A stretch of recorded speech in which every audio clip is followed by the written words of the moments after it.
experts from around the province for disorders of gut-brain interaction, formerly known as functional GI disorders, as well as, oh, here goes another one.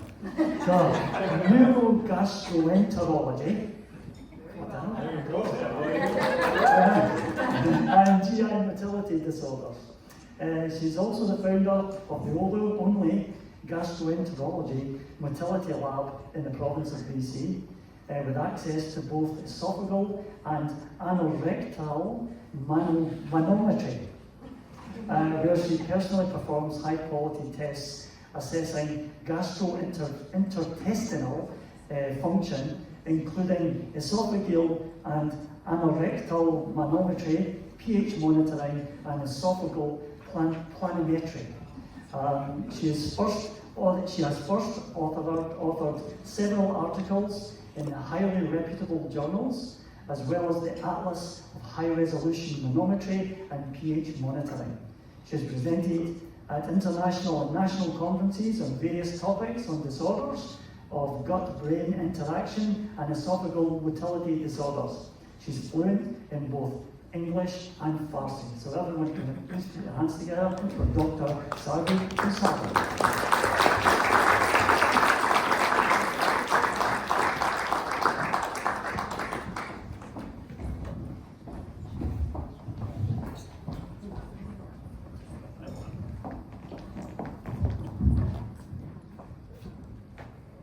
Thank you very much, and that was excellent. And sorry for all those big ones. I'll try to use my microphone here. What do you do? Yeah. You just walk it that way. Oh, I can walk. Yeah. Oh, all right. All right. Okay. So it's a great pleasure and an honor to be here. I was here, I think, before COVID, so it's great to see you all again, and thank you so much for inviting me to come back. Okay, so this presentation is packed with a lot of information. I don't have to go through everything.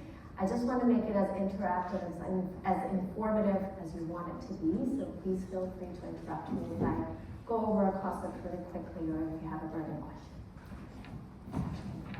So the objective of my talk is to give you an overview of all, if we can, GI manifestation of scleroderma, and we'll talk a little bit about the treatment tests that we have, and we'll talk a little bit about lifestyle changes and some pharmacological options. So I did a few quizzes. Ooh, very proud.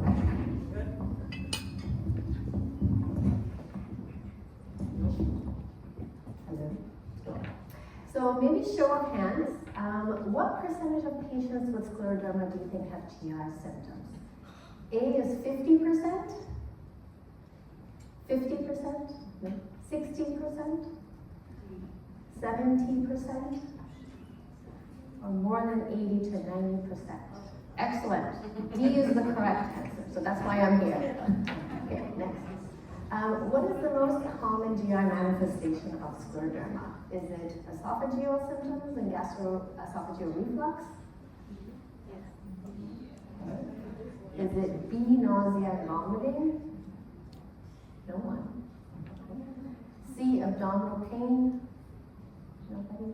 Diarrhea? Okay, excellent. So A is the correct answer. A lot of patients do have esophageal manifestation, and sometimes these can actually predate the diagnosis of scleroderma. When is the best time to use proton pump inhibitors? So these are the medications you take for reflux, like pantoprazole, esomeprazole, or meprazole. Is it with eating? A. No. Is it after eating? No. Is it 30 to 60 minutes before eating? Okay. D is who cares? Well, I do. So the correct answer is C. So you hear me all the time telling all my patients 30 to 60 minutes before eating. So good job, everybody. Okay. So sorry, I have to look here because I don't memorize all this stuff. So in terms of scleroderma, scleros in Greek language means thickened, and dermos is skin. It is characterized overall by damage to the small blood vessels, and there is also inflammation. We have autoimmunity or autoantibodies, and overall it leads to extensive scarring because of that excessive collagen deposition. Last time I looked at the prevalence of scleroderma condition is anywhere between 400 to 500 cases per million individuals, depending on what study you look at. And as I said, the majority of the patients do have GI symptoms, predominantly esophageal, but it can affect anywhere between mouth to anus. Alright, so as I mentioned, so the GI symptoms of systemic sclerosis is quite diffuse, and the complications are essentially the fourth most common cause of mortality after the lung, heart, and kidney conditions. And in the oral cavity, a lot of patients do have dry mouth, what we call it Sika syndrome.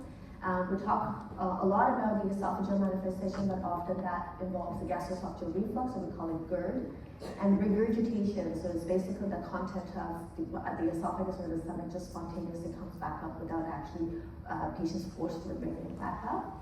A lot of patients do complain of difficulty with swallowing, so when the food passes through the esophagus, it's actually quite slow to go down, and sometimes it doesn't go down and gets stuck and has to come back up. I'll touch upon the esophageal motility disorder. So the analogy I use is that the plumbing looks okay, but it's the electrical wiring, it's the function of that tube that is affected. And your esophagus does this sort of milking motion, we call it peristalsis, where it essentially pushes the bolus or the food down into the stomach. So when that motility is affected, we call it esophageal dysmotility or esophageal motility disorder. Nausea, vomiting, bloating, distension, early satiety, those are common symptoms because of the way that the function of the stomach is affected. And patients can present with GI bleed. Often this is related to ulcerations or a variety of other abnormalities that we do see along the GI tract. Patients can have small bowel functional motility disorder as well. And you may often hear the term SIBO, or small intestinal bacterial overgrowth, which is generally an epiphenomenon. So it's not a diagnosis on its own. Something has to cause small intestinal bacterial overgrowth. And in patients who have underlying motility-related issues, again, the gut is not necessarily moving things forward, so it becomes a perfect environment for the bacteria to use the food that you consume and grow and cause all sorts of symptoms, so we refer to that as SIBO. And it does have its own manifestation and symptoms, we'll touch upon that as well. And often one of the symptoms that the patients may not necessarily be as comfortable to discuss is actually the fecal incontinence, so anorectal disorders. People can have difficulty with stool evacuation, which can manifest as part of a constipation as well, and other conditions like rectal prolapse and anatomical abnormalities that can happen at the anal complex. Outside of the luminal GI tract, there's also liver and pancreatic dysfunction as well, and there's also association with other autoimmune conditions such as celiac disease, which is a gluten allergy, and malnutrition and malabsorption. So there's a lot, obviously, that can happen, and in one patient you can have a multitude of these manifestations.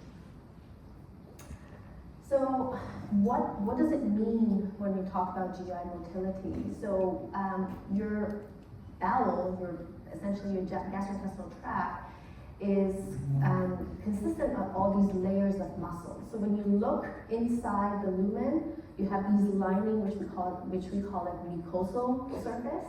But then underneath that surface, we have multiple layers of muscles. Depending on where you are along the GI tract, you have 2 or 3 layers of muscles. And in between these layers of muscles, you have these very complex, intricate system of nervous system. So essentially, your gut has its own brain. We call that enteric nervous system. And that enteric nervous system has a very complex connections with the spinal cord and the brain. So that's why a lot of these disorders that we talk about does have an element of what we call disorders of gut-brain interaction. Okay, so the nervous system in the gut communicates with the central nervous system, which is your brain and your spinal cord. And through this very complex interaction, which we still don't know a lot of it, it basically regulates the gut motility and how your gut functions. So let's start anatomically. So I usually go from mouth all the way to the anus, and I'll try to make it as informative as possible. So I talked a little bit about the process of swallowing, what happens. So your esophagus is essentially a conduit, so it's a connection between your mouth and your stomach, right? So when you put the food in your mouth, you chew it, the food starts to travel through the esophagus. So that green thing in the middle there is supposed to mimic the food that you've chewed up. So you have those, remember the layers of the muscles I showed you? So the muscles above the bolus, above the food, start squeezing, And the muscle downstream of the bolus needs to relax. So you're actually kind of like pushing, like you milk this milking motion of the food going down into the stomach. At the junction of the esophagus and the stomach, at the junction of the esophagus and the stomach, you have this muscle called lower esophageal sphincter. And that muscle is maintaining a barrier between the stomach content and the esophageal content. So when you eat things, it stays in your stomach. It's not supposed to come back up, right? We all have a little bit of reflux. We call it physiologic reflux because that muscle needs to relax. Because during the process of eating or talking or whatever, we're swallowing a lot of air. If you imagine your stomach is kind of distended, so it's supposed to release some of that air that you swallow and also the air or gas that is generated through the process of metabolism of the food. So that lower esophageal sphincter is supposed to relax. But when it relaxes excessively or if it relaxes too frequently, you can actually get what we call pathologic reflux, where the content comes back up into the esophagus. And that's what we refer to as GERD. Okay? So in patients with scleroderma, we talked a little bit, so yes. So in patients with scleroderma, gastroesophageal reflux disease is very common. So again, it's referred to as a condition where you have this content of the stomach refluxing back up into the esophagus and gives you troublesome symptoms. So the symptoms can be generally typical symptoms of reflux, which is the heartburn. Patients complain of a burning sensation in the chest, or the acid or food or content comes back up into the esophagus. Sometimes people complain about the taste, the sour taste or the bitter taste in the back of the throat. And there's some atypical symptoms, although having the atypical symptoms without having the typical symptoms makes the likelihood of those atypical symptoms less to be associated only with reflux. The sore throat, the cough, the clearing throat, the dental erosions, and so on and so forth, that could also be a manifestation of GERD, but likely it's a multifactorial. So this slide is supposed to kind of touch upon everything that we talked about so far. So why patients with scleroderma have GERD manifestations, and it's one of the most prominent symptoms that we see. So on the left-hand side is essentially the normal mechanism which we talked about. So you have the swallowing itself, the saliva, and the sort of that salivary content actually acts like as a protective layer in your esophagus.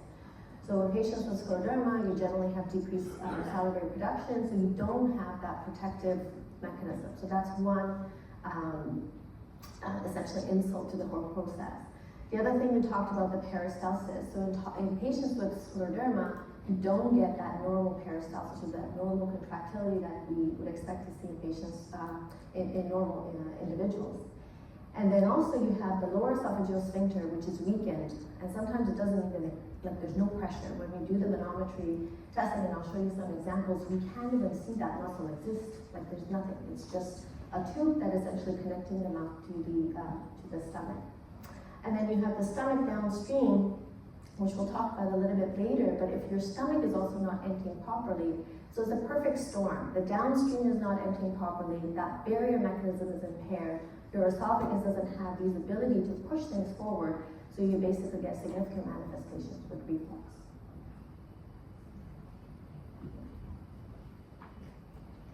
So how do we evaluate esophagus? There are a number of different ways that we look at the esophagus. Each has its own purpose, and essentially all these tests are meant to be kind of a complementary evaluation to one another. The most common way that we start investigating any sort of esophageal symptoms is with an upper endoscopy. So on the bottom corner, you can see the picture of an endoscopist. So essentially it's a tube that has a camera attached to it. It's generally done under conscious sedation. So we basically put the scope through the mouth, it goes into the esophagus, into the stomach at the beginning of the small bowel. So we're just evaluating the entire upper GI tract. So what we're looking for essentially is a structural abnormality that could account for the symptoms that the patients may have. This does not evaluate the function of the esophagus. A normal upper endoscopy does not rule out underlying esophageal motility disorder. It's just looking at the structure. The barium esophagram is often done in the radiology department, so we just order in the radiologist or the radiology technicians do it, and then the radiologist would review it. So here's just on the right, right-hand side of the screen is a patient who's just drinking that sort of chalky stuff, so that's the barium, and you can see on the screen it's just that whitish color, so it basically highlights the esophagus and the stomach, so it can kind of give us an idea of whether there is a narrowing in the esophagus, or if there's any obvious regurgitation and so on and so forth. However, the reflux on the barium, again, is not necessarily suggestive of a pathologic reflux, because as I said, everybody could have a small degree of reflux. The gold standard to assess the function of the esophagus is the esophageal manometry and the pH monitoring. So esophageal manometry is the test where essentially you can see it's a tiny little tube in my hand. That's a $25,000 catheter, even though it just looks like nothing. That's what I fought for 3 years to get. So essentially you can see that it's a tiny little catheter. It's advanced through the nose, the back of the throat, into the esophagus and the beginning of the stomach. And on the screen, you can see that colorful sort of picture. And it allows us to evaluate the function of the esophagus. Obviously, you have to be awake for this test because you need to swallow so I can see what your esophagus does. So this is just a picture of that catheter in more detail. So the tiny little orangish, reddish color, so those are actually pressure sensors. So this is a very sensitive and highly detailed evaluation of the esophagus, because each pressure sensor is actually giving you 360-degree information from the esophagus. So the technology has advanced significantly. So compared to what it was before, where it was a water perfusion, it was very cumbersome to assemble the system. There was a huge gap between the pressure sensors. So now this is almost like, I don't know, what's the best car? Mercedes-Benz. I don't know, I don't have cars. But this is the Mercedes-Benz of the esophageal manometry. So this is essentially what I was talking about earlier. So the pressure sensors used to be spaced out quite a lot. So you get this sort of topography of these mountains. So the mountains, the peak of the mountain would be where the esophagus squeezes. And the newer system essentially converted that line format to the color contour. So it's actually much easier to interpret these tests, and it's much faster to be able to do this for the patients. So this is an example of a normal esophageal manometry. So the colors are pressures. So the hotter colors, so more red, more pinkish color, are the higher pressure, and the cooler colors are the lower pressure. So on the top hand side is the upper esophageal sphincter. So that's the sphincter that is at the top of the esophagus. So normally that's closed unless you're swallowing. So once you start swallowing, then that sphincter opens up, so the food goes through. And then remember that ski slope that I showed you, the peaks of the mountain? So that's essentially showing that the peristalsis, that contraction, is just traveling down the body of the esophagus. So you see this nice peristalsis, which is a ski slope going down the esophagus. And then as soon as the upper esophageal sphincter opens, your lower esophageal sphincter opens as well, so that the food can actually pass into the stomach. And the purple color here is what we call impedance. So it allows us to assess whether or not the bolus is completely clearing the esophagus or not. So we usually just give a little bit of water, and that's the standard protocol that we do, and we just evaluate 10 swallows and we'll see how the esophagus does. Okay. So this is an example of the manometry in a patient with scleroderma. Remember I told you that ski slope is the representation of a normal esophageal contraction. So when you ask a patient with scleroderma, often this is the more severe sort of manifestation of esophageal motility disorder, that there is no contraction in the body of the esophagus, so radio silence. So it's essentially kind of like gravity is pulling that bolus into the stomach. And here we're supposed to be that nice, if you look back, it's supposed to be this band of muscle, so that's the lower esophageal sphincter. You don't see any contraction here. So that lower esophageal sphincter is very, very weak. So there's really essentially no barrier between the stomach content and the esophagus. It's just it can free flow up into the esophagus. So that's when patients get significant amount of reflux and also inflammation from that reflux content coming up into the esophagus. So this purple color gives us an idea of how much bolus or whatever is left behind. So you can actually see that we don't completely clear the esophagus. There's a lot of purple haziness, still residual sort of bolus in the esophagus. This was study that was published looking at about 80 scleroderma patients. And we know from a lot of studies that unfortunately these esophageal dysmotility can significantly impact the lung function. And this is particularly of interest to us in our also post-lung transplant recipients. So this is hopefully going to be our research project in conjunction with the thoracic surgeons. So we did have a VCHRI team grant. We essentially won the prize 2 years ago to run this study, and we just got the approval from the ethics to just look at the survival of the lung graft in patients with scleroderma or other underlying esophageal dysmotility, because we know that reflux and underlying esophageal dysmotility can significantly impact the lung function. And obviously lung is one of those complications that patients with scleroderma can have. So I talked a lot about pathophysiology, but I think it's really important to understand the pathophysiology so you understand why we recommend the lifestyle changes and of course the pharmacologic options that we have. If there's dry eyes, dry mouth, of course, using artificial saliva, gum, chewing gum, drinking water, liquid. Often the rheumatologists are the ones that we really heavily rely on to help us out with the management of the Zika syndrome. It's really important to maintain that normal body mass index. I know that BMI is a very crude way of assessing one's body composition, but most of us are not heavy lifters and not completely built up muscle, even though muscle is heavier, but you want to have a range of this, basically your body weight relative to your height between 19 to 25. Because when you have abdominal adiposity or you have increased abdominal girth, that's what's actually pushing you in your stomach. It actually makes you more susceptible to reflux. A lot of people talk about like avoiding acidic food and elevating your head of your bed and eat small portions frequently throughout the day. But really from the studies that they've done, we know that maintaining the normal body mass index is probably the biggest lifestyle change that you can do in order to sort of minimize the reflux as much as you can with lifestyle changes.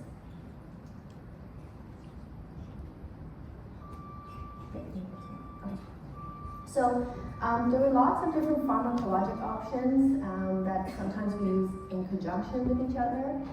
We do have obviously over-the-counter options, including Tums and Gaviscon. Of course, you guys know very well about that. There is ranitidine and famotidine, which are the H2 receptor antagonists, so work on a slightly different mechanism compared to the proton pump inhibitors. And in general, they tend to be less effective compared to PPI therapy, and you can develop tolerance to it. Having said that, it doesn't mean that you cannot use them. And often I use it in conjunction with PPI at bedtime because it has shown to reduce that acid breakthrough at bedtime, particularly for patients who have nighttime symptoms. We do have several different proton pump inhibitors on the market. Pantoprazole, meprazole, esomeprazole, rabeprazole, dexlansoprazole, and lansoprazole. Essentially, I'm going to say all PPIs are fairly effective. There are some PPIs that are dependent on sort of some genetic variation in terms of how you metabolize the PPI. In the States, they're able to actually check for that variation or polymorphism, we call it, whereas in Canada we can't. So sometimes when patients come to me with refractory GERD symptoms, I tend to actually switch them to one of the other PPIs that are less dependent on that sort of genetic variation, and sometimes we can gain response. Baclofen is actually a medication we sometimes use off-label in patients with GERD management. Mainly, it helps with sort of increasing that lower esophageal sphincter pressure. I don't find it particularly helpful in my patients with scleroderma. I tend not to use it because most patients experience more side effects than any benefit from it, so I don't use it. Buspirone has been suggested as an off-label use. There are very small case studies of patients with scleroderma that show it may actually improve esophageal body squeezing and the lower esophageal sphincter pressure. I've tried it. I kind of had a bit of a mixed effect from it, so I don't use it often. And then we have a number of different promotylic agents. So these are the agents that are meant to kind of promote that movement along the entire sort of gastrointestinal tract. Some of them have much more profound effect on the stomach. Some of them are more profound effect on the lower gut. There is no good promotylic agent, unfortunately, for the esophagus as of right now, but we still use these in conjunction with other therapies depending on how bad the esophageal symptoms are. So the bottom line is that we kind of try to throw the kitchen sink at it, so to speak. So usually double dose PPI, take it half an hour before breakfast, half an hour before dinner, H2 blocker at nighttime, and then you usually use the topical sort of stuff like Sulcrate or liquid Gaviscon, because you still can get non-acid reflux. So the PPI, H2 blocker, all that stuff is good to neutralize the acid or reduce the amount of acid production, but we don't really have any agent to essentially treat that non-acid reflux. So I tend to use that coating agent, which actually gives a barrier to help with that non-acid reflux.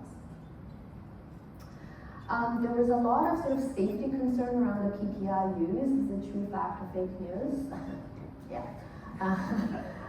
So bottom line is that, I think a lot of publications in the news or whatever have all relied on observational studies. So these are the studies that essentially kind of, let's say, cohort of 200 or 300 patients, and they say, oh yeah, like this cohort of patients were on PPI, they had higher rate of osteoporosis or stroke or sudden cardiac death or whatever. But observational study is never powered to actually show causation. And association is not causation. So if you go to the next study. So this is basically what I said. So these are biased studies in the sense that they're not meant to show causation. And then the long-term sort of safety data, we have this study that I think this study followed patients for 5 years or 4 or 5 years or 3 years. And they started following patients on day 1, compared them to the placebo patients, and there was no safety signal in patients who were on PPI compared to patients who were on placebo effect. So bottom line is that these medications are safe, and because they're safe, we're overprescribing it, there's no doubt. But for patients who truly need to be on PPI therapy, I don't personally have any concern in terms of chronic PPI use, and I can address any other questions afterwards. So PPIs are safe to be used in smallest dose that provides symptomatic relief with good control of GERD for the shortest period of time. And as I said, it's usually a discussion between the patients and the provider as to risk versus benefit. And most of the patients with scleroderma, they do have esophagitis. That does increase the risk of complications like ulcer formation and Barrett's esophagus, which Barrett is a risk factor for esophageal cancer, but not everybody who has Barrett's esophagus will end up having esophageal cancer. So again, that's a discussion to have with the clinicians, so you understand what the indication of PPI is, how long you're supposed to be on it, and whether or not you can stop it. What about anti-reflux surgery? So as you can imagine, obviously with scleroderma, you have an underlying esophageal, or you could potentially have an underlying esophageal dysmotility. So if the esophagus is not squeezing, what the anti-reflux surgery does, essentially does what we call the fundoplication. So essentially they wrap the top of the stomach around the bottom of the esophagus to reinforce that barrier at the bottom of the esophagus.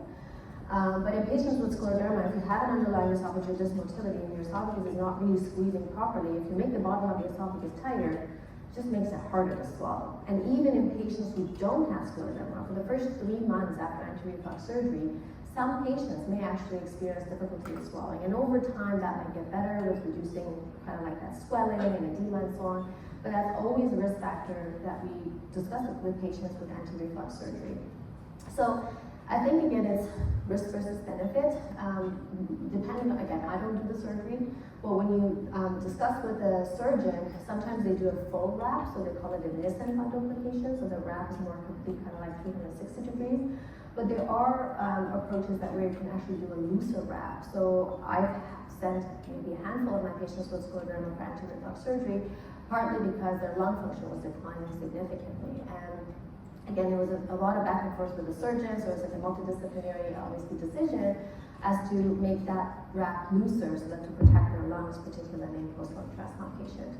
And there's very limited data with essentially doing kind of like a bariatric surgical approach where you don't necessarily have the stomach refluxing back up into the esophagus, but that's very, very, very few selected patients. So that was the esophagus. It's a lot of information. I want to make sure that it's clear before I move on to the stomach. I'm happy to answer questions. I don't know how we're doing off time. Okay. Yeah.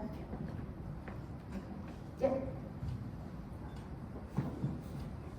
When you have reflux, is it better to lie on the right or Left at night. That's a $1 million question. So it depends on where you get your symptoms. A lot of studies have shown that if you actually lie on your left side, it reduces the reflux. I've had some patients say that if they lie on the right side, they have less symptoms. I think the bottom line is that you're trying to use gravity, right? So if you prop up your pillow or whatever, you're actually trying to keep the stomach content into the stomach as opposed to it coming back up into the esophagus. But generally, the studies have shown left more than right. Yeah. Sorry, quick question. So you mentioned liquid Gaviscon in there. Is there any difference, or do you find liquid works better than the tablets? So as long as it has the alginic acid, so which is the coating agent in the Gaviscon, I find the liquid, it just gives a bit of coating. But I'm not as picky whether it's liquid or solid. If you can find liquid, that's probably what I would, my personal preference would be. And would you suggest using it almost preventatively, so take it, or only when you have acid reflux you feel? I think it depends on how much, because they're not cheap.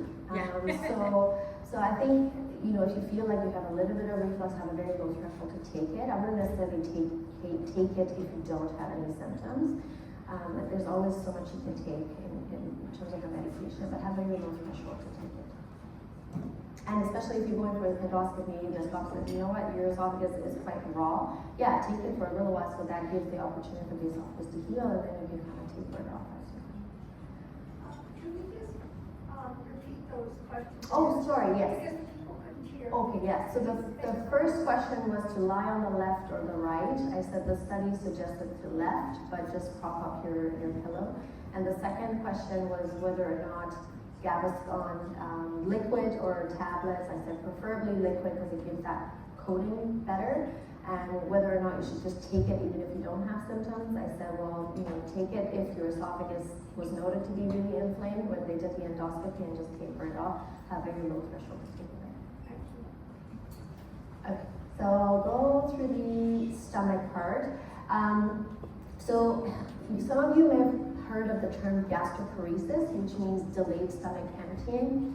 But gastroparesis is essentially only one of manifestation of the stomach dysmotility. Now, stomach motility is even more complex than esophageal motility, and we don't really have any good tests to assess the whole function of the esophagus uniformly.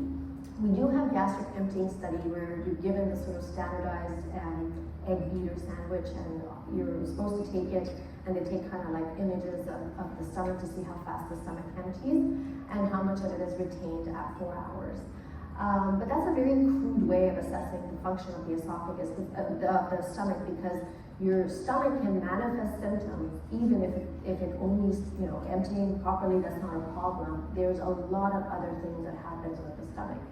So patients with gastric dysmotility or gastric dysfunction can manifest with early satiety, postprandial bloating, so you eat, you swell up or you bloat up, and that can be as immediate as you start eating, or it could be kind of like a few hours after you eat. Pain, sort of in the upper abdomen, we call it epigastric area. Patients can present with nausea or vomiting, and in severe cases, they can have really decreased oral tolerance, so they're just vomiting everything that they're eating, and obviously they're losing weight, and that can result in malnutrition as well. And about 50% of patients with Scleroderma do have some element of gastric motility disorder. And as I said, it can worsen reflux because it's a downstream of your stomach. So gastric emptying study is really kind of like the only test that we have to look at the function of the stomach at the moment. So this is just, I'm not expecting you to read that, please don't. So this is just showing you essentially the complexity of the functional GI disorders that falls under the realm of the stomach itself. You can have this entity called functional dyspepsia, which is essentially kind of like the irritable bowel of the stomach. And then you can have the gastroparesis, which we said the delayed gastric emptying. But if you actually look at the characteristics of the patients, there's often a huge overlap between the two. So we sometimes use in conjunction the medications for both the gastroparesis patients and the medications that we use for patients with functional dyspepsia, because clinically they may present the same way. This is again just to show you sort of the complexity of that brain-gut axis that I mentioned. Again, I'm not going to go into details, but there's a lot that is happening. So you're at the level of the brain, at the level of the stomach, you have that enteric nervous system. Downstream to that, you have the small bowel as well. So as soon as you start eating, your stomach starts distending. So we call that gastric accommodation. So the top part of the stomach actually has to distend. So a lot of patients, when they talk about immediate postprandial bloating, it is often due to the fact that they have impaired gastric accommodation. So it's just the stomach in that distension can actually fire signals to the brain that is perceived as pain, even though it's just an innocuous stimulus, the food coming into the stomach. That should not cause pain. But often there's a hypersensitivity of the nerve. Sometimes there is actually microbiome. There's hormones that are produced along the GI tract, and the nervous system itself along the GI tract that can essentially precipitate these symptoms. So it becomes very complex. And as a result, the treatment options that we have, which may target one thing, for example, like promoting stomach emptying, may not necessarily address all these complex components. And also, probably there's a lot more that we don't know, particularly with the role of microbiome impacting all of these functional GI disorders. So often I get that question, how do I change my microbiome? I would be a billionaire if I had that. So I think we're just getting to the tip of the iceberg in terms of what we know about microbiome. I think, but in the next few years, I think we're going to learn more and more about it.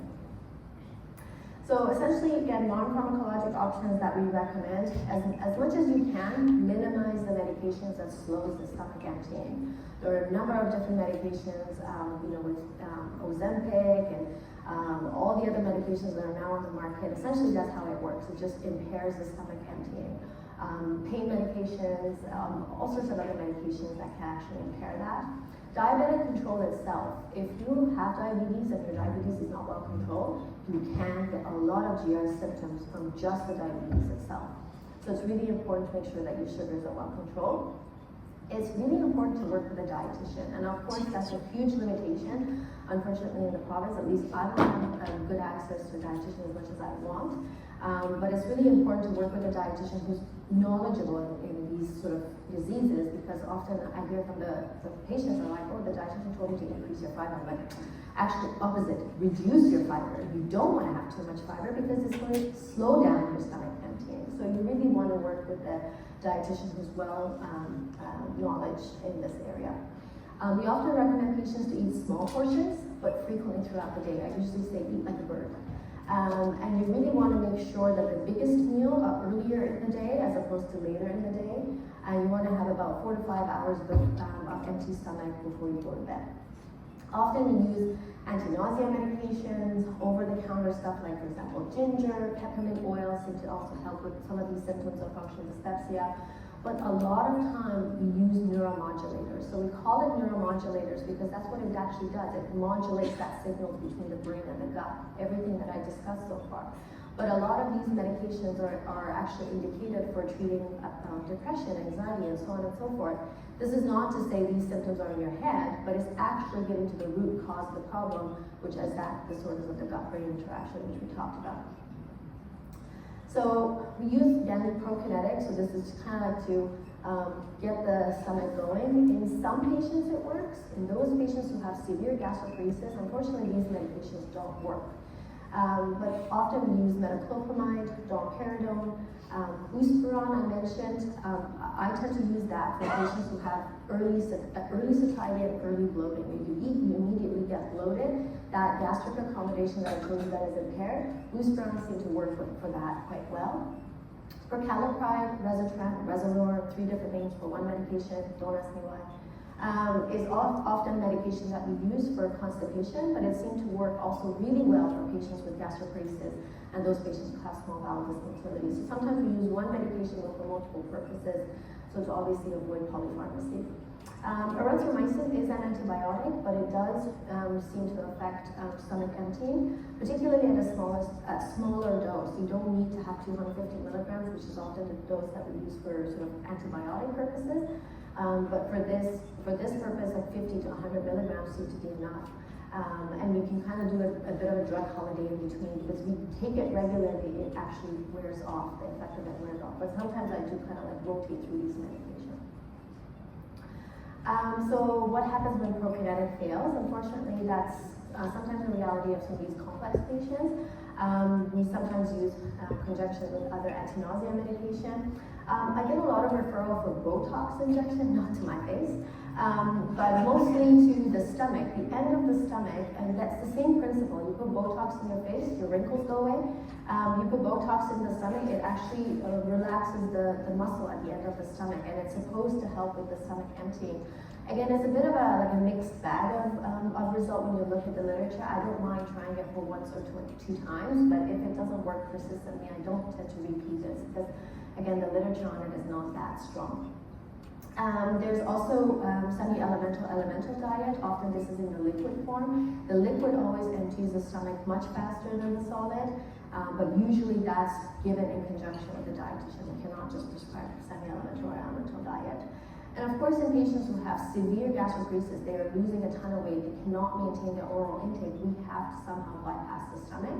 So that's where we may need to use feeding tube, and often we use a conjunction between PEG and a J tube. So PEG is a percutaneous endoscopic gastrostomy tube, so it goes into the stomach, but sometimes we extend it into the small bowel, so essentially you're bypassing the stomach. But you do have a port in the stomach that sometimes you use as a venting port, so that just to release that gas that is built up in the stomach and all the secretions and everything that happens. I added the gastric electrical stimulation. This is almost like a pacemaker that people need to put in their heart. They used to do a lot of that in Calgary. It's kind of fallen out of favor because there's a lot of complication with it. We don't have that many gastroenterologists in the entire country to actually know how to deal with these gastric electric stimulants. One person who used to do it in Calgary actually doesn't do it anymore. So as far as I know, I don't think anyone in Canada puts it in or follows these patients closely. Acupuncture, I mean, sure, I think if you can afford it, if you don't have needle phobia, there is some studies showing that it might actually improve functional dyspepsia, but again, take that with a grain of salt because the quality of the study is not that great. And sometimes, if we can't use the gut, and the gut doesn't work, doesn't move, doesn't absorb, you just exhausted all medical options, and of course the enteral nutrition with the tube feeding, we may actually need to go to the parenteral route. But usually that's really our last resort because we want to use the gut as much as possible. It does have protective mechanism in the body, and also putting a line for parenteral nutrition always carries risks, including infection, lung, thrombosis, and so on. Weight loss obviously is a huge problem, but as you can imagine, it's not just one single factor. Often it's multifactorial. So it's the mouth, it's the esophagus, it's the stomach, it's the lower GI tract as well with the absorption. We talked a little bit about small intestinal tract overgrowth, the decreased appetite, and of course the impact of all these GI symptoms on one's mental health. Which itself can significantly impair the ability to or desire to eat. And then you have the pancreatic insufficiency and coexisting other autoimmune conditions such as celiac disease. So it becomes really a multidisciplinary approach. I cannot emphasize enough the importance of working with an informed dietitian. I think the dietitian can make a world of difference if we have good knowledgeable dietitian. And I think it's really important to, again, ensure that age-appropriate cancer screening is not pushed to the sideline, whether it's breast, prostate, colon, gynae-related, all those things need to be up to date and with the primary care provider.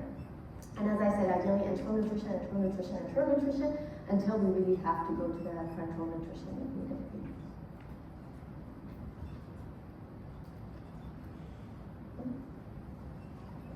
Okay. I don't like small intestinal bacterial overgrowth because we don't have any good test for it. This is a whole other talk on its own. But generally, we're relying on this sort of indirect test of breath testing. And unfortunately, it has become a source of income for a lot of naturopaths, with all due respect. But often when patients bring the report to me, I can see that they have not calibrated the machine and they don't do the protocol based on the consensus guidelines. So they give you a substrate, usually glucose or lactose or whatever it is. You have that, and then you basically blow in a tube and then measure the different gases. Mainly, they're looking at the hydrogen and methane. So it's just the way that essentially the small intestinal bacteria metabolize whatever content you eat, that you would get this gas that is produced in the expiratory air. And they can tell you whether or not this is when the substrate has reached the small bowel, you get a peak, and they call it a small intestinal bacterial overgrowth. But as I mentioned earlier, it is an epiphenomenon. It's not a diagnosis. You have to have something that precipitates your risk of developing small intestinal bacterial overgrowth or SIBO. In patients with scleroderma, this is a legit concern because you have gut dysmotility, which can increase your risk of developing small intestinal bacterial overgrowth. Your small bowel has perfect environment, has food for the bacteria, so the bacteria, it's not moving. It's basically forming these puddles of food, and the bacteria cannot be any happier, so they grow, and then once they grow, they generate gas. That gas itself can give you bloating, distensions, and so on. And over time, it can actually impair absorption of various nutrients. So in patients with more severe underlying motility disorder and significant SIBO, they can actually start losing weight because of small intestinal bacterial overgrowth. So it becomes a vicious cycle. So risk factors, as I said, underlying disease, medication. There are some studies showing that maybe chronic PPI use, again, I don't necessarily buy that, because you have to take it for a reason, right? So you can't necessarily stop it. But the diagnosis is a bit wishy-washy. You're doing an indirect breath testing. We do not have access to actually small bowel aspirate, but you literally take a juice sample of the small bowel, grow it in the petri dish in the lab to see whether or not you have excessive bacteria, and target the bacteria based on the antibiotic that you need to have. But that's usually the gold standard, and we do not have it. As far as I know, I don't think we have it in any of the provinces in Canada. But that's something huge in the United States. So we tend to empirically treat it. So we treat it with various antibiotics. Rifaximin or Xifaxan is probably the biggest antibiotic you may have heard of. Generally, the dose of rifaximin is 550 milligram PO orally 3 times a day for 2 weeks. It's very expensive. You don't have extended benefit. I think the cost is around $400 to $500 for 2 weeks. But there are certain studies that have shown it is safe to retreat with rifaximin because it's a non-absorbable antibiotic. It does not change the composition of the bacteria in the bowel, but it actually reduces the bacterial load. So as you can imagine, when you take the antibiotic, you reduce the bacterial load, you stop the antibiotic, of course the bacteria is going to overgrow because you didn't change the underlying problem. Usually you can change the underlying problem, which is a dysmotility. But there's a garden variety of different things like herbal products and all this sort of right column. Half of them I can't pronounce. It's basically the naturopaths recommend with licorice and bark of some tree or whatnot. So yeah, I mean, I think some of them helpful. I don't have any problem as long as patients understand sort of the rationale behind it, and of course the cost is a huge problem. So sometimes we have to use maintenance therapy. Again, like we basically circle these antibiotics and go on a course of rifaximin, give it a drug holiday. You may then, instead of taking it 3 times a day, you may take half a pill like once a day for like 4 weeks. And you kind of do that periodically. But of course, if you use other antibiotics that we use to treat other conditions, there's always a risk of potential bacterial resistance to these antibiotics. And I think it's a huge problem as well, particularly with a lot of sort of superbugs that we have become resistant to the antibiotics that we have. Diarrhea, again, the differentials of why one person with scleroderma can have diarrhea can be very, very long, but often that could actually be a manifestation of what we call overflow diarrhea, means that you have a lot of stool in the colon and whatever comes out is just a little bit of mushy, liquidy stool, and people think that they have diarrhea, so they take Imodium, so it actually makes the things worse. We talked about the small intestinal bacterial overgrowth. In general, sugar intolerance, so whether it's lactose and fructose. Fructose is one of those terrible sugars that is basically in a lot of ingredients of prepackaged food. And unfortunately, it's something that can really kind of get into the diet without you realizing. You could see it in the chewing gum. You get xylose, fructose, all sorts of these sugars but you may not necessarily even be aware of it, that you're ingesting it, but it can definitely precipitate diarrhea in patients. There is microscopic colitis, which, as the name suggests, you need to do a colonoscopy to take random biopsies throughout the colon to actually diagnose this condition. And then you have the irritable bowel syndrome with diarrhea predominant, medications, malabsorption we talked about due to a garden variety of things, whether it's celiac disease or pancreatic insufficiency, and the list goes on and on and on. So as you can imagine, of course, the management of the diarrhea, it really depends on what you're dealing with. And sometimes it becomes multifactorial depending on how many of these sort of factors are in play. Fecal incontinence, I recognize that this is one of the symptoms that probably patients don't feel comfortable talking about it. It's generally due to atrophy or the shrinking of that muscle, the anal sphincter muscle. So the anal sphincter muscle is a very delicate complex. So you have internal and external anal sphincter. The internal anal sphincter is under involuntary control, but external anal sphincter is what you tighten up to basically give yourself that, 5 seconds to run to the bathroom. So in patients with scleroderma, that internal anal sphincter gets atrophied. And that can also get atrophied or can get damaged during childbirth or any other sort of pelvic surgery. So the ability to maintain that barrier becomes weak, and patients can present with fecal leakage or urgency. And then it significantly impacts the quality of life and mental health. And as I said, patients are often embarrassed to discuss with their caregivers. The treatment options vary depending on the severity, but generally we recommend the patients to do Kegels exercises. So essentially, as you're sitting here, you can do Kegels exercises, and I wouldn't know. So you just tighten that anal sphincter muscle, you hold it, it's like basically like pulling a zipper of your jacket up, like from the anal sphincter all the way up to the top of the pelvic floor, and then you hold it and then you relax. And it does help with both the urinary incontinence and fecal incontinence. Biofeedback is essentially kind of like a pelvic physio, but it's done with a trained physiotherapist. It's slightly different compared to the pelvic physio that we do. It's really targeted at where the weakness is. And we can recognize where the weakness is with anorectal manometry. So similar to what I showed you with esophageal manometry, I also do anorectal manometry to see where that deficit is that can kind of guide how the pelvic physiotherapist or trained nurse can actually do the biofeedback. Bowel training, time toileting, so the rectum is a reservoir. If you can empty it kind of like around the clock, it gives you some time. So then if someone has significant fecal urgency or fecal incontinence, we often tell them that you go to the washroom, you try to empty the rectum, whether it's with fleet enema or glycerin suppository or whatever, it does buy you time.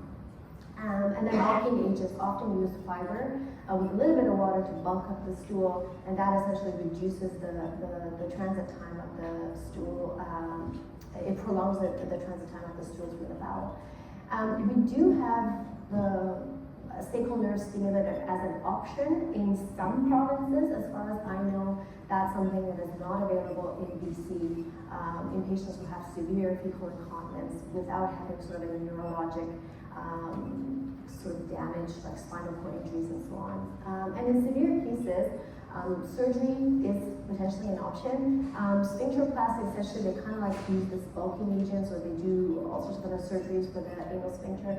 That's usually done generally shortly after sort of whatever that precipitated that weakness of the internal anal sphincter. So for example, if it's postpartum, they want to do it almost close to the time after delivery, not wait like 20 years down the road. It's probably not going to work as well.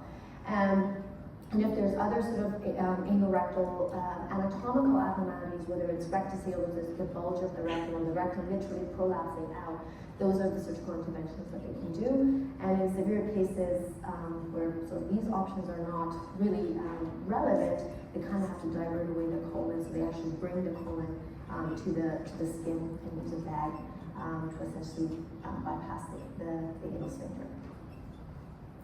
So this is just showing you the same principle of the esophageal manometry, but it's with essentially with the anorectal probe, so we can actually see that redness. It essentially is where with the internal anal sphincter is essentially squeezing tight. So we do various movements or maneuvers during the anorectal manometry to essentially assess the integrity of that anorectal complex. I'll touch upon a little bit about the diet. I'm not going to spend a lot on it, but you may have come across this recommendation, low FODMAP diet. It has shown to be beneficial in patients, particularly who have bloating, abdominal distension, and pain, and it tends to improve stool consistency. Again, in someone whose diarrhea is a multifactorial event, obviously this one diet is not going to fix everything, right? So it is a diet that consists of 3 phases. So you have the elimination, and then you do reintroduction, and then you do the personalization. So it's really important that you don't stay on that elimination phase forever, because these are good things that you're eliminating. So if you eliminate it for a long period of time, you are going to develop nutritional deficiencies, and that's not the intention of this diet. It's really to try to figure out what triggers your food, what triggers your symptoms. So then you reintroduce one item at a time with the least bothersome item first, and then you kind of work your way down the list. And then you do the personalization. So you recognize, for example, oh, I don't know, I can have half a clove of garlic, but I cannot have more than that. But often, the column that says fructans, I don't know if you can see it from the back of the room or not, but essentially the third column, the third red one, here seem to be the biggest sort of offenders. But excess fructose and fructans are the 2 ones that you might want to essentially keep an eye on closely. A lot of time I tell patients to kind of keep a food diary and then go back and see if they can find a pattern. If you write your symptoms, you write the food you eat, see if you can find a pattern and then try to eliminate that, as opposed to doing the whole elimination diet, which could be quite excessive. There is an app, it's called Monash app. So Monash is the name of the university that came up with low FODMAP diet. They probably have 20 other apps. But this is what I usually recommend to my patients. I don't get anything in return, but it is something I find that is useful for patients, because trying to find a dietitian to do this, I don't think you can in a timely manner. So at least it's a resource that you can do. And there's also a lot of kind of like recipe books you can borrow from the library, and you can kind of come up with some recipes to put together. Pharmacologic options, get review diet, as we say, treat the underlying cause of diarrhea.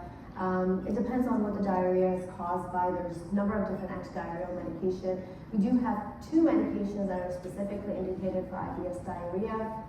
Rifaximin, which we talked a little bit about earlier, and also we have Viberzi or eluxatilin, which is approved for IBS diarrhea. If you've had your gallbladder out, or if you had prior pancreatitis, you cannot be on this medication. And then pancreatic insufficiency is common in patients with Scleroderma, so sometimes we actually put them on enzyme replacement, and that seems to improve the diarrhea and weight loss. Constipation, the other end of the spectrum, so the Bristol stool chart, essentially if you take that to your GI and say, I have Bristol type 4, they'll be very impressed. So this is actually like a common language we use, because sometimes people are like, oh, my stool's a bit lumpy, and like, okay, you mean type 1? They're like, no, type 5. So it's really important to actually, for us to understand what you see. Please don't bring pictures. I think if you just tell me what kind, I'll buy it. So if you tell me what it is, it actually helps me kind of gauge what your symptoms are, and then try to make recommendation. But constipation, generally you have type 1 or 2, maybe type 3. But it can give you the bloating also, it can give you the abdominal pain. It can even precipitate the upper GI symptoms, nausea, vomiting, early satiety, like people just feel achy. Like it just, you have so much stool in you that you want to get out, but you just can't. So there are obviously laxatives that we use, and this whole notion of I don't want to take laxatives, I don't want my bowel to get used to it, out the door. If you have an underlying motility disorders that you need to take this, you need to take it, okay? And your bowel is not going to get more dependent or lazy or whatever. You're actually helping the underlying problem. And your doctor may recommend further investigation, depending on what your symptoms are, or whether you have any other concerning symptoms such as rectal bleeding or family history of colon cancer, or if you've had a positive stool test, which we all need to have when we turn age 50, if we don't have any symptoms or family history of colon cancer. Non-pharmacologic options, generally I say don't read a book or don't look at your phone, concentrate on what you're supposed to do in the bathroom, and fruits, particularly kiwi. They've actually done a study where they looked at kiwi versus prune versus PEG laxatives, and kiwi was just as effective as the other two, and it was more palatable, and patients reported less side effects with it. So if you can find kiwi, 2 kiwi fruits a day, with or without skin, I don't care. But that helps with constipation. So time toileting, we talked about it. Generally, if you want to do fiber, do soluble fibers. The insoluble fiber is just like bran, it's just going to bloat you up. And it doesn't really help with the movement. So if you're doing the fiber and then the stools are big and bulky and these things are not moving, then add something else like magnesium or K, because you need to have both bulk and you need to have that force. So bulk, if it just sits there, you need to have something to kind of like bring that motion, so that sometimes with the PEG osmotic laxative like Restorelax or Laxative, that's what essentially pushes things forward. And squatty potty, a good phone book, is basically you raising your feet 6 inches above the ground, so your knees are above the basically pelvic area. So if you imagine, like in good old days, we're all used to squat on the ground. That's the normal anatomy. When you're sitting on a toilet, it's actually you don't relax the anal rectal angle, so things don't come out. So if you actually bring your knees up, you're making it anatomically more favorable. So phone book for squatty potty. Yeah, and then pharmacologic options in patients who've tried everything, the bulking agents, the over-the-counter stuff and whatnot. There are some medications who have specific indication for constipation. So these are unfortunately expensive medication, but sometimes patients do need to have these medications to essentially get things going. And these are the, these are the medication that essentially stimulate the bowel to secrete fluid. And then some of these agents that I listed, they actually also help with that visceral hypersensitivity, that gut sensitivity that you get in patients with irritable bowel syndrome. And you can see that procalcipride is again on that list because it's a promotylic agent, and it does have specific indication for constipation, but it also helps with the gastroparesis and small bowel motility. And then, again, I added there, but it's a non-absorbable antibiotics, depending on whether you have methanogenic microorganisms. So we have small intestinal bacterial overgrowth. There are certain bacteria that produce methane. Methane essentially paralyzes the colon, kind of like slows the colonic transit. So if you have the breath test and if you're found to have this sort of excessive methane-producing bacteria, sometimes you can use the combination of rifaximin and flagyl to treat that, and it may help the constipation. So I covered a lot, but systemic sclerosis, is a multi-system disease that deserves a multidisciplinary approach. Gastrointestinal impact of scleroderma is driven by abnormal GI tract motility. Depending on the predominant symptoms, the treatment is tailored. Mindfulness of sort of underestimated world of GI motility disorder. Unfortunately, it is one of those things that a lot of gastroenterologists, my own colleagues, they say, well, I did an upper endoscopy, colonoscopy, it was normal. I don't have anything to offer. I'm like, no, actually you do. So this is something that I'm hoping to increase awareness amongst my colleagues because it's a very, it's a topic that's very close to my heart, and I will continue to do that. But until then, you can educate your physicians. And ongoing need for research and clinical support in advanced patient care, and then we absolutely need to have dietitians, pelvic physiotherapists, psychologists. So unfortunately, the resources are slim, but we're working hard on that.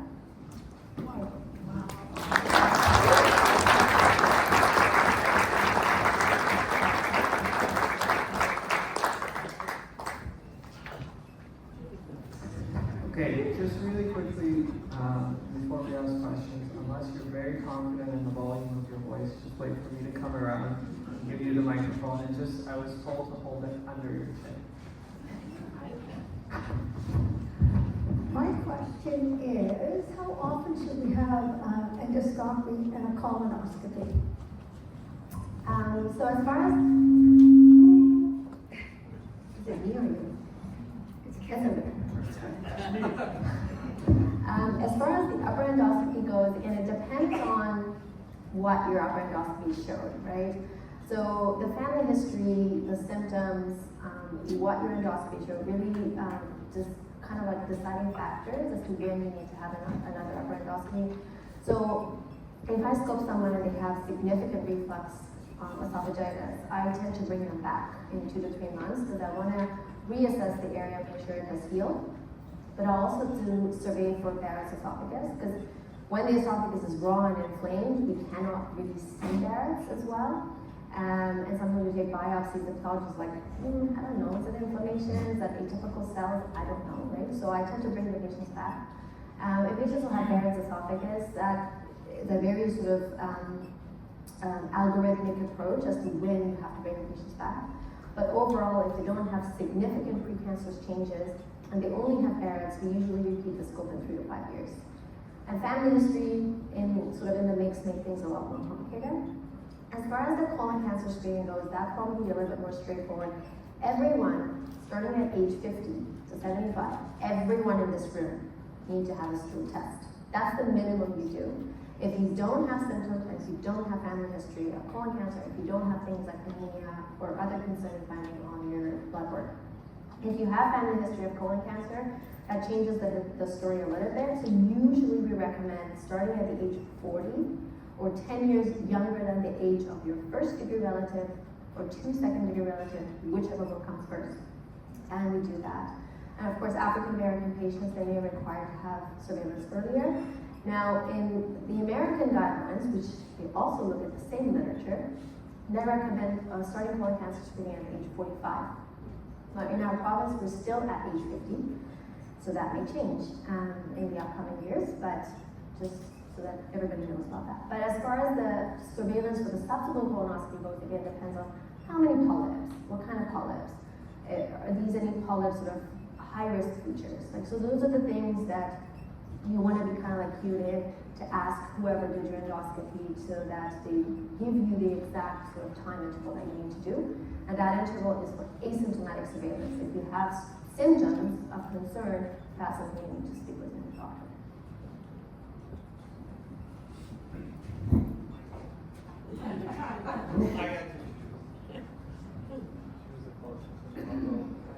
I know that this is not the forum to speak on this, but I'm just curious if you know the prevalence of patients with scleroderma that also have GAVE and PBC. I can't talk about PBC because I don't see as much liver, but GAVE is commonly found in patients with scleroderma. I cannot tell you exact percentage off the top of my head, but it's not uncommon we find GAVE when we do the endoscopy for other reasons. If it's mild, patients don't have anemia, we just tend to put patients on PPI or antacid medication. If it's more severe and or you have anemia, we tend to treat this either with Band-Aid, we put a little rubber band around them, or we just zap them with argon, like during the endoscopy. So it all depends on how severe it is, and that's going to be different. But it's commonly seen in patients with scleroderma.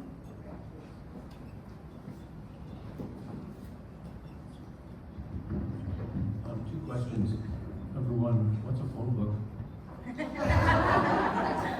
And number two, I'm not sure whether you spoke positively or negatively about drugs like Ozempic. I can't say positive or negative. I think it all depends on the indication of the drug. There's definitely good indication for it. Obviously, if you're diabetic, if you're putting it on Ozempic because there's an indication to lose weight and they're helping with that. Absolutely, these are great drugs. Don't get me wrong. But as far as the GI side effects goes, yes, it can have a lot of sort of side effects, including diarrhea, constipation, nausea, vomiting. So we do see these in patients, not even with scleroderma, even without scleroderma. So you add scleroderma to it, it just adds a whole layer of complexity. So often if we have the symptoms, the GI side effects of it, and if we think that, okay, is this related to Ozempic? Can Ozempic be stopped or can we switch to something else? That would be a conversation with whoever the prescribing physician is, whether it's an endocrinologist or not. So I don't think it's just black and white, good or bad.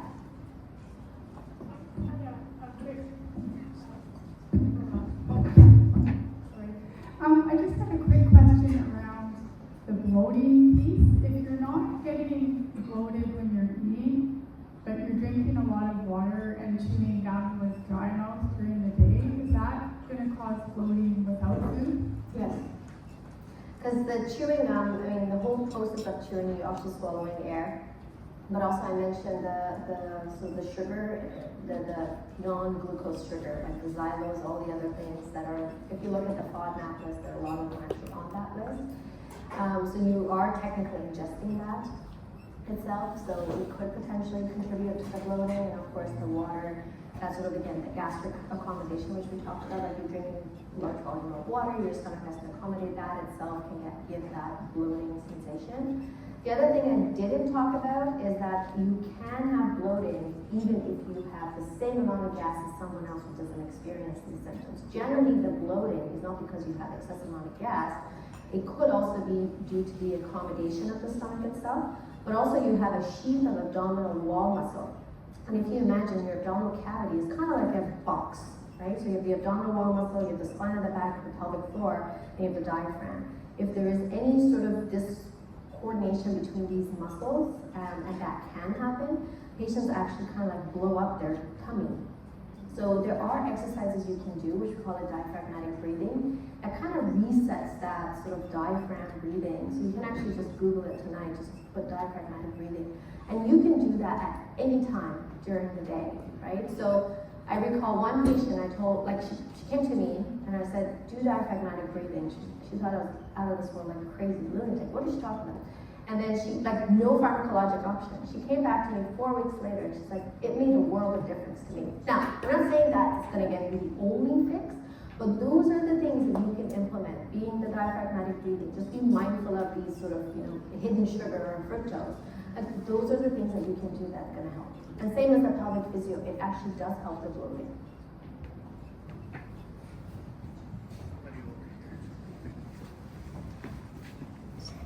I have a similar question about whether there's any proof that a line is beneficial.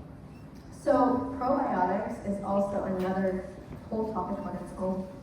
When you look at the data, it's very low quality, right? So meaning that it doesn't necessarily show that there's a strong improvement. Having said that, if you take it and your symptoms improve, you don't need to have data to say, okay, fine, like I get it, like I take it, I should improve. It's a bit of a double-edged sword. If you take it, your symptoms get worse, stop it. Because you're technically ingesting these bacteria, right? But some patients feel better, others don't. And that's because we don't know about the microbiome of different patients, and different people have different microbiome, and we don't know how to manipulate it to make your symptoms better. So it becomes a blanket statement. You take probiotics, you're gonna feel better. If you take it, it improves, great. It works for you. Well, I have a question also. Can you hear me? I can hear you. Okay. I can hear you. How do you recommend patients taking, and how often, and the amount of psyllium fiber? So I always recommend starting slow and starting low and go slow. Okay, so you want to do, again, it depends on how much fiber you're taking in your diet, right? The fiber intake recommendations between 20 to 30 grams a day. If tomorrow you take 30 grams of fiber in your diet, you're going to blow it up like a balloon. So you want to start small, like do, I don't know, 2 or 3 grams, like 1 tablespoon, okay? And then you kind of gradually build on that. And you want to make sure you have soluble fiber, not insoluble fiber. If you just Google soluble fiber, and it gives you a whole list of things that have soluble fiber as opposed to insoluble fiber. Let's start low. And how much water do you recommend a person drinks a day? Generally, the fluid intake recommendations between 1 to 1.5 liters. But obviously, if you're taking it with a dry mouth, if you're running, if you're exercising, that requirement goes higher, right? But if you drink more water, like a lot of people say, I have constipation, I drink a lot of water. I'm like, well, you must be peeing a lot. Because the excess water gets absorbed in your colon. You're not going to poop more just because you're drinking more, right? So it's just going to go through the urinary system and you're just going to have more urine. But you have to have 1 to 1.5 liter of water. And if you're exercising or whatever, that's on top of that, like whatever your requirement is. Thank you.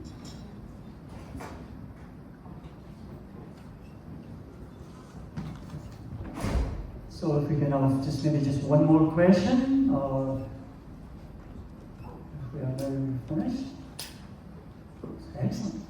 Thank you. Thank you. Everyone for stopping.